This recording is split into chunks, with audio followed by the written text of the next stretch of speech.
안녕하세요. 주은 목사입니다.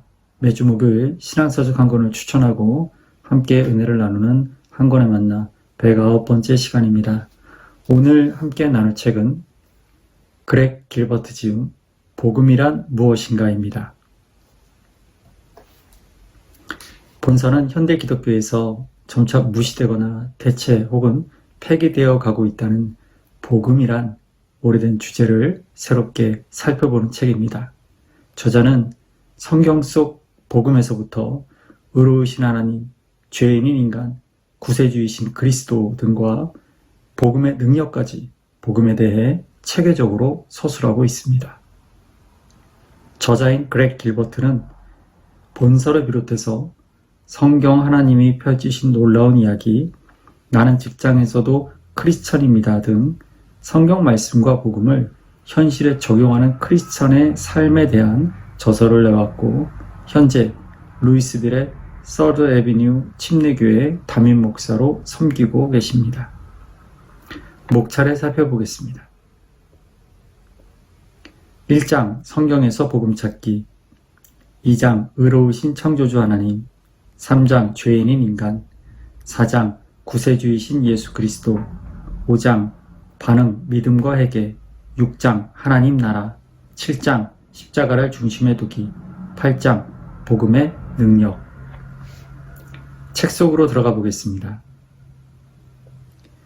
당신이 만일 그리스도인이라면 나는 이 작은 책이 그리스도가 당신을 위해 이루신 일로 인해 당신의 가슴을 그분에 대한 찬양과 기쁨으로 부풀어 오르게 만들기를 기도한다. 빈약한 복음은 빈약한 예배로 이끈다. 그것은 하나님에게서 우리 자신에게로 눈을 낮추도록 하고 하나님이 그리스도 안에서 우리에게 행하신 일을 경시하게 만든다. 반대로 성경적 복음은 예배의 용광로 안에 있는 장작과 같다.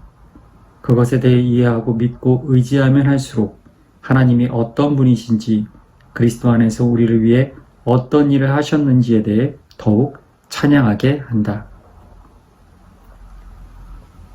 이 책이 당신의 머리와 마음속에 복음의 날카로움을 강화시키는데 도움이 되기를 바란다.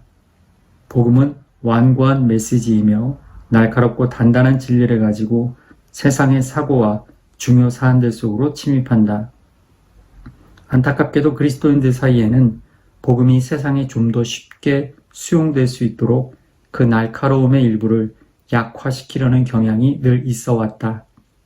이 책이 그런 복음의 날카로움을 보존하고 비록 세상이 삼키기에는 어려울지라도 예수의 복음에는 필수적인 진리의 부식을 막는 일을 하는 것이 나의 기도 중 하나다. 저자는 책의 서두에서 복음에 대한 다양한 설명과 견해를 살피면서 세상의 호응을 얻고자 시도한 그 다양한 시도들에 대해 분명한 입장을 가져야 한다고 말합니다. 무엇이 복음인지에 대해 흔들리지 않는 확신과 신념을 가진 그리스도인이 되어야 한다라고 말입니다. 창조 이야기에서 우리가 다른 무엇에 대해 생각하건 간에 하나님이 세상을 창조하셨다. 그리고 특히 하나님이 우리를 창조하셨다는 이 주장이 함축하는 것은 어마어마하다. 세상이 그 자체로 최종적인 것이 아니라 다른 누군가의 마음과 말과 손에서 생겨났다는 것은 우리 시대에 특히 혁명적인 생각이다. 인간의 사고를 너무나 많이 지배하는 허무주의와 달리 그것은 인간을 포함해 우주의 모든 것이 목적을 가지고 있음을 뜻한다. 우리는 우연과 유전자 변종, 유전자 조작, 염색체 이상의 산물이 아니다. 우리는 창조되었다. 우리 모두가 하나님 자신의 생각과 계획과 행동의 결과다. 그리고 그것은 인간 삶에 의미와 책임을 가져다 준다. 우리 중 어느 누구도 독립적인 존재가 아니며 그 사실을 이해하는 것은 복음을 이해하는데 실마리가 된다. 권리와 자유에 대해 끊임없이 이야기하지만 우리는 우리가 생각하는 것만큼 실제로 자유롭지는 않다. 우리는 지음받았다. 우리는 창조되었다. 따라서 우리는 그의 소유다. 복음은 죄라는 나쁜 소식에 대한 하나님의 반응이고 죄는 인간에 대한 하나님의 창조주로서의 권리를 거부하는 행위다. 성경은 하나님의 명령에 대한 이런 불순종, 그게 말이건 생각이건 행위이건 간에 죄라고 부른다. 문자 그대로 이 단어는 관역을 어긋나다를 뜻하지만 죄의 성경적 의미는 훨씬 더 깊다. 마치 아담과 하와가 하나님의 명령을 지키려고 굉장히 노력했지만 그저 간발의 차이로 관역의 중심을 비껴갔다는 말이 아니다. 사실은 그게 아니라 그들이 정반대의 방향으로 화살을 쏘고 있었다는 것이다. 그들은 하나님이 그들에게 바라신 것에 명백히 반대되는 목표와 욕구를 가지고 있었고, 그래서 그들은 일부러 하나님의 명령을 어겼고 그와의 관계를 깼으며 죄를 범했다. 관계는 성경에서 중요한 범주다. 인간은 하나님과의 교제 속에서 살도록 만들어졌다. 그러나 우리는 인간이 하나님과 가졌던 관계가 평등한 두 존재 사이의 관계가 아니라 왕과 신하 사이의 관계였음을 기억해야 한다. 많은 그리스도인이 죄를 마치 단순히 하나님과 인간 사이의 틀어진 관계처럼 이야기하고 우리에게 필요한 것은 그저 하나님께 사과하고 그의 용서를 받아들이는 것으로 말한다. 거기에는 법이나 공의 위반, 거룩한 분노, 거룩한 심판이 없으며 따라서 궁극적으로 그런 심판을 대신 짊어질 대리자가 필요 없다는 생각을 전달한다.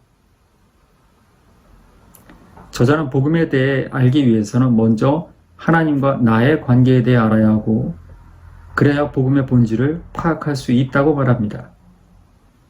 죄가 무엇인지 알아야 속죄의 은혜를 알게 되고 예수 그리스도의 십자가가 주는 의미를 알아야 복음에 대해 설명할 수 있다고 말입니다. 유월절 절기, 특별히 유월절 어린 양은 누군가의 죄에 대한 죽음의 형벌을 다른 사람의 죽음으로 대신할 수 있다는 인식의 강력한 상징이 되었다.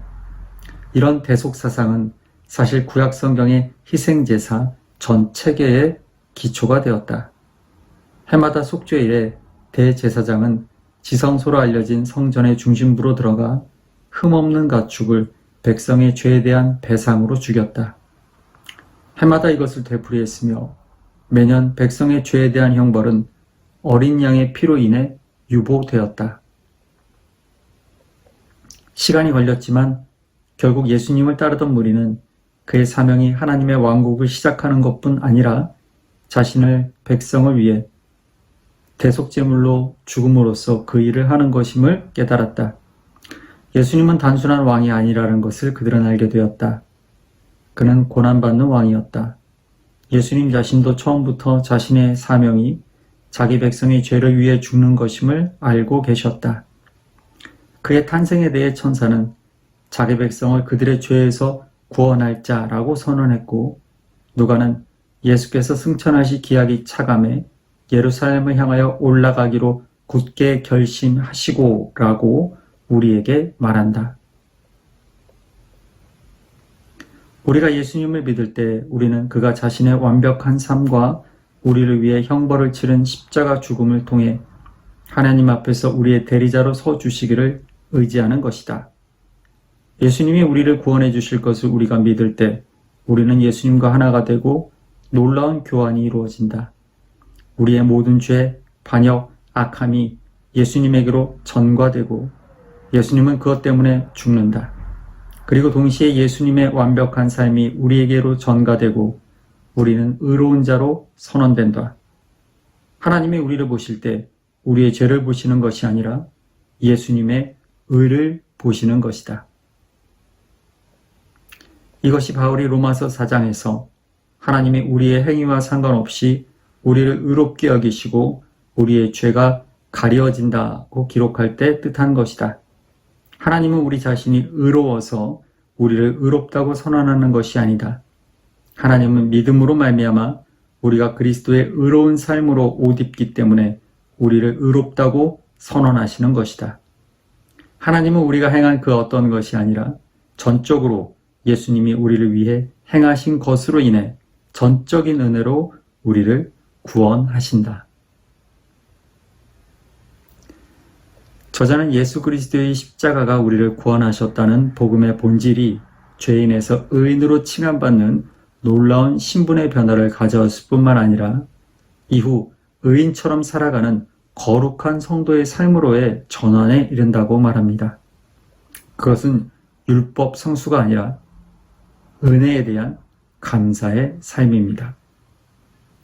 책을 마치면서 저자가 말하는 구원받은 그리스도인들이 복음이 무엇인지 보여주는 삶이라고 하는 교회에 대한 저자의 이야기를 나누면서 오늘 한 권에 만나 109번째 시간을 마치겠습니다.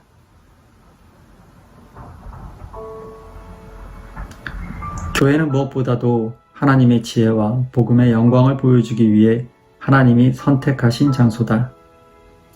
많은 사람이 이전에 말했던 것처럼 교회는 이 세상에 있는 하나님 나라의 전초부대다.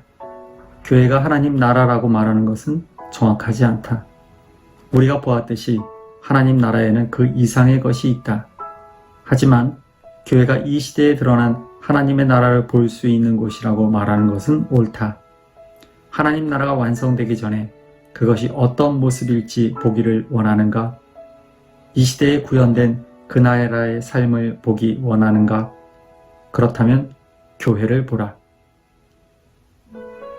그것은 하나님의 지혜가 나타나고 이전에는 소원했던 사람들이 예수님으로 인해 화해하고 연합하며 하나님의 성령이 인간의 삶을 다시 만들고 재건하는 일을 하는 곳이다. 그곳이 하나님의 사람들이 서로를 사랑하고 서로의 짐과 슬픔을 지고 함께 울고 함께 기뻐하고 서로에게 책임을 지는 것을 배우는 곳이다.